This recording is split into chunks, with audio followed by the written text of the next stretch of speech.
Okay, everybody, welcome Danny Lee, the first place winner of the LIV Golf Tucson event on Team Ironheads GC. Congratulations, Danny, and welcome. Thank you. So how does it feel to win on LIV Golf League with only your second start? I mean, it feels pretty amazing. Last win I had was 2015 at Greenbrier. That was also a four-man playoff. Maybe it was a coincidence, but I don't know. But it feels pretty amazing right now.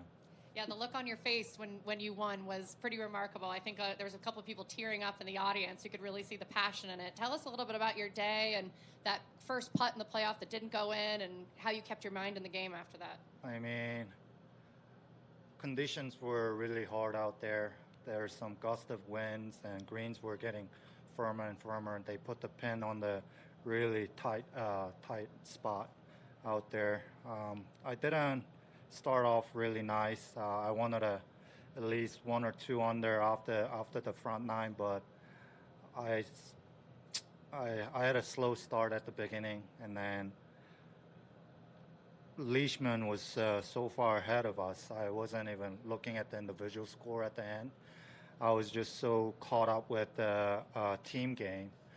I was trying so hard to put myself in the position for team podium, and then which we did. And I'm just trying to prove Kevin was right.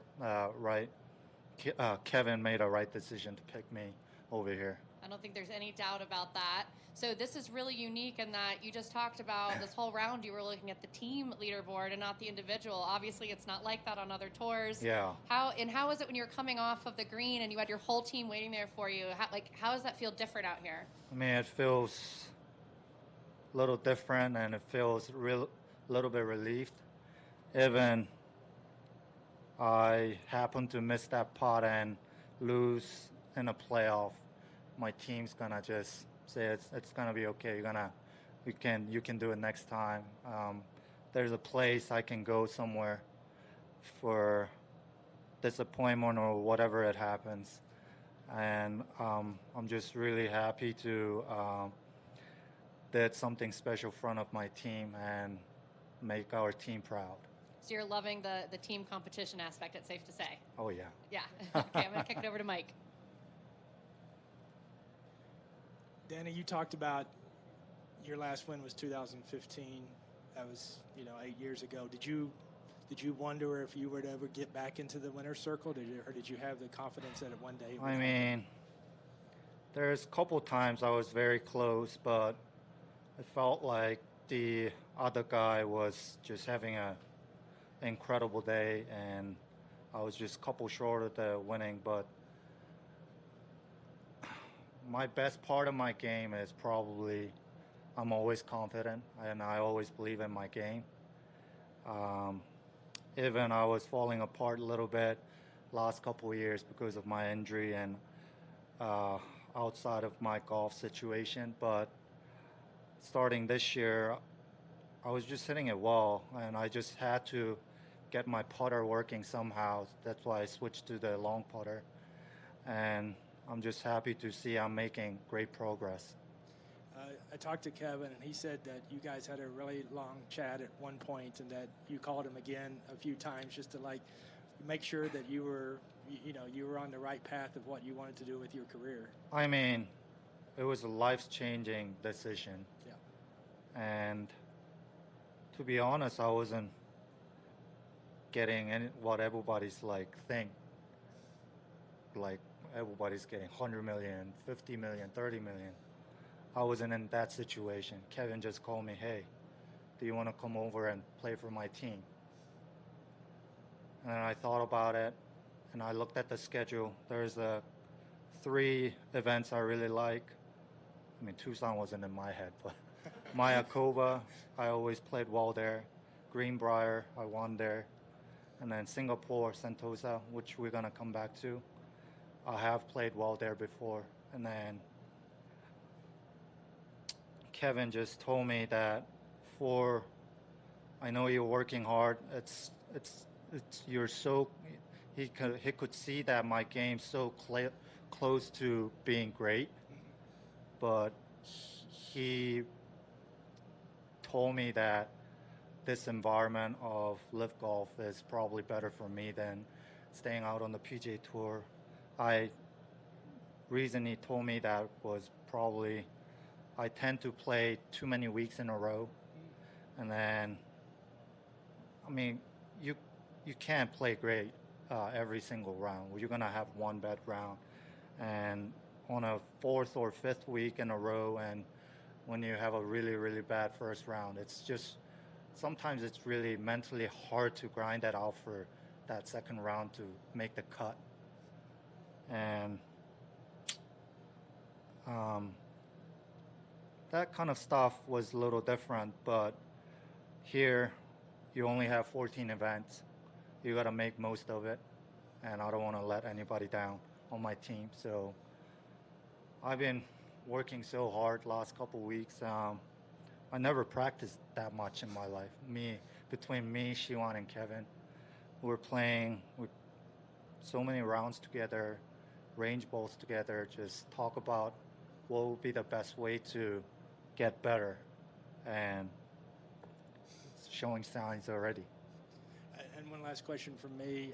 How long have you known Kevin? I assume it's been a while. And do you consider him a mentor or just a friend? Yeah, I mean, he was, as a Korean American, is the best golfer.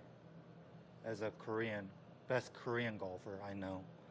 And I've known Kevin for like plus 10 years. And when I struggle with my game or my life, sometimes I call Kevin. I'll go to his place and ask for his advice. I mean, when Kevin thinks he's your friend, he's one of the nicest guy, and he won't lie about anything or make me feel good to say something. He'll tell me what's up straight away. And yeah, I lean a lot to Kevin last 3-4 years, and yeah, I thank him for that. Appreciate it. Thank you. Congratulations. Hey, Danny. Keely Johnson, Drunk by the Turn. First off, I want to say congratulations. Thank you. And what's it feel like to win? You know, this was obviously the strongest golf event held in the world this weekend. And yes. How does it feel to know that you won and you played better than anybody in the world this weekend? I mean, how was that? How's that feeling? How life-changing is it for you? It wouldn't change my life. That's a lot of money. Yeah, it is. And whenever I play in a tournament, I never really look at the prize money or anything like that. I just want to be the best I can be. And there's so many great players, legendary players out here. And this week, I'm the man.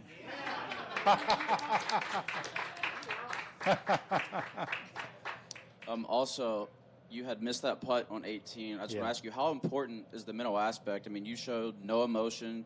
It was great short-term memory. And, how important is that, especially in a playoff against, 3 really good golfers?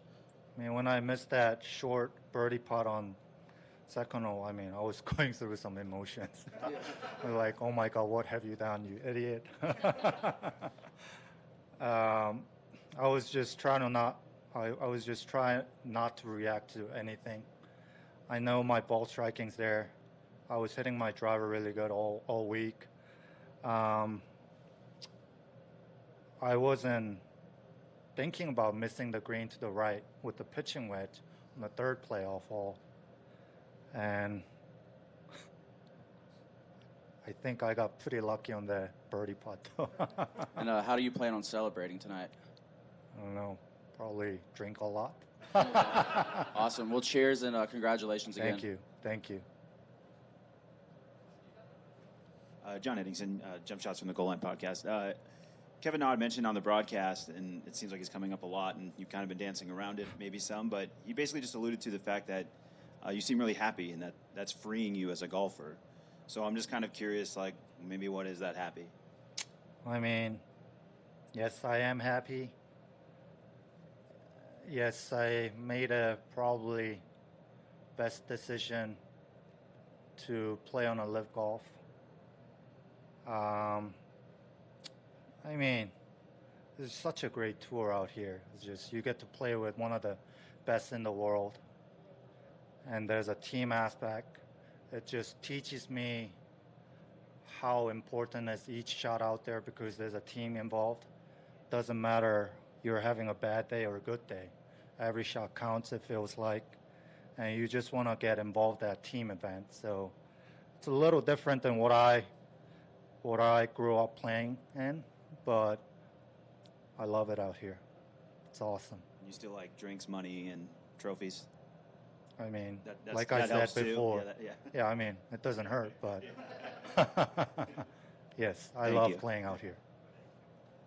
Hey, Danny, Teddy Fenton, luckiest golfers on earth. Congratulations, man. Thank you. It's clear the emotion. You just raising that trophy just now right in front of us. I'm so happy for you. My question is, it's clear that you have emotions about this win. What do you think your fellow countrymen in South Korea and New Zealand are experiencing right now, seeing one of their own up on the top of the leaderboard of LIV Golf, which is an unbelievably stacked field? What does that mean to them, do you think? I'm sure wherever I'm playing, which tour I'm playing at, if you're my true fan, I think you're going to be happy for me. They're going to support me wherever I play. And hopefully you were watching. I was doing some pretty amazing stuff. You were. And good luck in Orlando, man. Thank you. Congrats again. Thank you. Hey, Danny. Lucas Gordon, Cronkite News. This is your first tournament win in the state of Arizona. What made this tournament different than any others that you've played here? Can you say that one more? This is your first tournament win in the state of Arizona. What Yeah. made this tournament different than others you've played here? I mean, like I said before, every week is important out here. And especially when Kevin is eyeballing me with we got to make it up to that podium. It was putting so much pressure on me, I couldn't sleep at night. But it means a lot. There's some, when I play with Pat and David Puig, nobody was cheering for me because they're from Arizona State. But today I had some, quite a few fans were pulling for me, and it was, I'm always happy to see that. And guys, I pulled it off. Thank you. Thank you. Thank you, guys.